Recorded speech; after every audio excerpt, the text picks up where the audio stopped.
ആഹ്ലാദം. എനിക്ക് 3 മണിക്കൂർ അവാർഡ് തരണം സത്യമായിട്ടും ബ്രോ. ഷമ്മി തിലകനെ പിടിച്ച് എന്തൊക്കെയാ ചെയ്തിട്ടുണ്ട്. കണ്ടപ്പോ പാവം തോന്നി. ഈ 3 മണിക്കൂർ ഈ പണം തുടങ്ങി ഒരു 3/4 മണിക്കൂർ സഹിക്കാൻ പറ്റില്ല. നടിയൊന്ന് സഹിച്ചിരിക്കണം. എന്നിട്ടൊരു ചെയ്സ് സീന് വരും, അതുകൊണ്ട് പടം ക്ലിക്കായെന്ന് വിചാരിച്ചു. അയ്യോ എനിക്ക് വയ്യ. കുഴപ്പമില്ലെന്നാ പറയാൻ പറ്റും. ആ നടിയെ കൈ കിട്ടി ഇപ്പൊ ചവിട്ടി വലിക്കും. എന്തോന്നാണോ എന്തോ. വളരെ മോശമാണ് ബ്രോ. ഇത്രയും മോശം ഒരു മലയാള സിനിമ ഞാൻ കണ്ടിട്ടില്ല ഈ വർഷം. കാര്യമായിട്ടും ഫസ്റ്റ് ഹാഫ് അത്യാവശ്യം പിന്നെയും കണ്ടോണ്ടിരിക്കാം. ഇന്റർവെല്ലൊക്കെ നൈസായത്. അതിനുശേഷം സെക്കൻഡ് ഹാഫ് വളരെ മോശമാണ്.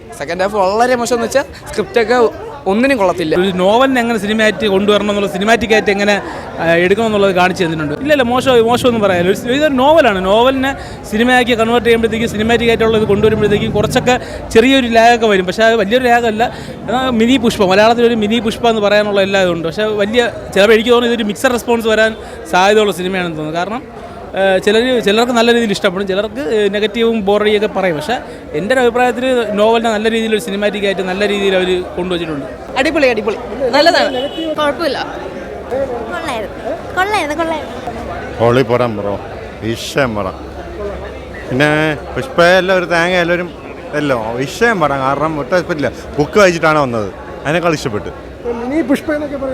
ഇത് തേങ്ങ അല്ല, പുഷ്പ ഒന്നും ബന്ധമില്ല. ബുക്ക് വായിച്ചിട്ടാണ് വന്നേക്കുന്നത്. ബുക്ക് വായിച്ചപ്പോൾ തന്നെ ഈ പുഷ്പമായിട്ട് തോന്നിയില്ല. ഇല്ല, വിഷയം പടം, കണ്ടന്റ് പടം. കൊള്ളാം, കുഴപ്പമില്ല, നല്ല പടമാണ്. കൊള്ളാം. നെഗറ്റീവ് ഒന്നുമില്ല, നല്ല പടമാണ്. പിന്നെ ഒരു പോലീസിൻ്റെ ക്യാരക്ടർ, ഒരു ഫോറസ്റ്റ് പോലീസിൻ്റെ ഒക്കെ, അതൊക്കെ ഒരു അൺവാണ്ടഡ് അഡീഷനായിട്ട് തോന്നി.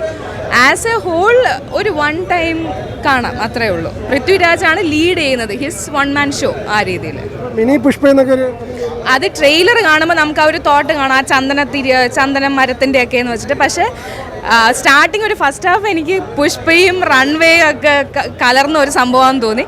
പക്ഷെ അങ്ങനെ ഒരു ഇതില്ല. ഒരു റിവെഞ്ചിൻ്റെ ഒരു സ്റ്റോറി, അവസാനം ഒരു ഇമോഷണൽ സീൻസ് ഒക്കെ വരുന്നുണ്ട്. പക്ഷെ ജസ്റ്റ് ഓക്കെ, കണ്ടിരിക്കാം. ഒരു വീക്കെൻഡ് എൻ്റർടൈനറായിട്ട് കണ്ടിരിക്കാം മാത്രം. അങ്ങനെ എനിക്ക് പേഴ്സണലി ഫീൽ ചെയ്തിട്ടൊന്നുമില്ല. ഷമ്മി തിലകനൊക്കെ നന്നായിട്ടാണ് പുള്ളിക്കാരൻ ചെയ്തിരിക്കുന്നത്. അങ്ങനെ ഓവർ ആക്ടിങ് അല്ലെങ്കിൽ ഭയങ്കര ഡ്രമാറ്റിക് അങ്ങനെയൊന്നുമില്ല.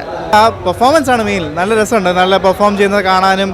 പിന്നെ ഒരു വലിയ കംബാക്കോ വലിയ ഡ്രോബാക്കോ അങ്ങനത്തെ ഒന്നും ഇല്ല. നെഗറ്റീവ് പറയാനായിട്ട് കുറച്ച് ലാഗാണ്. ഒരു 1 ടൈം വാച്ച് തന്നെയാണ്. ഒരു മുണ്ട് കുറച്ചടിയൊക്കെ ഉണ്ട്, പക്ഷേ സ്റ്റിൽ ഓക്കെ, ഫൈൻ, കുഴപ്പമില്ല, കണ്ടോണ്ടിരിക്കാം. നമുക്ക് അത്ര ഒത്തിട്ടില്ല, അത്രേ പറഞ്ഞോളൂ. ആവറേജ് മൂവിയാണ്, നമുക്ക് കണ്ടുകൊണ്ടിരിക്കാം.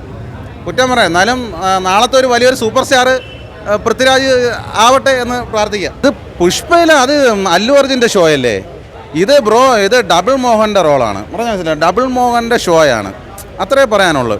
പിന്നെ നമുക്ക് ആവറേജ് മൂവി. കാര്യം നമുക്കിത് ബിൽഡപ്പായിട്ട് എടുത്ത് പറയാനായിട്ടൊന്നുമില്ല. സ്ഫടികം സിനിമ തന്നെയാണിത്. ലാലേട്ടൻ സ്ഫടികത്തിൽ എന്തൊക്കെ ചെയ്തിട്ടുണ്ട്, അത് സ്ഫടികത്തിൽ ലാലേട്ടന് ലോറിയും പൃഥ്വിരാജിന് ഇതിൽ ജീപ്പും. അത്രേ പറയാനുള്ളൂ. ആവറേജ് മൂവിയാണ്, പിന്നെ കണ്ടുകൊണ്ടിരിക്കാൻ കൊള്ളാം. ഇല്ല, കാരണം പക്ഷേ ഈ ഒരു നോവൽ അങ്ങനെയാണല്ലോ. ആ ഒരു ഇയോ ക്ലാഷ് വരുമ്പോൾ നമുക്ക് കാണാനുള്ള ഒരു ത്രില്ല് വരും. ഫസ്റ്റ് ഹാഫ് കിട്ടിയ ത്രില്ല് സെക്കൻഡ് ഹാഫ് നമുക്ക് കിട്ടിയിട്ടില്ല.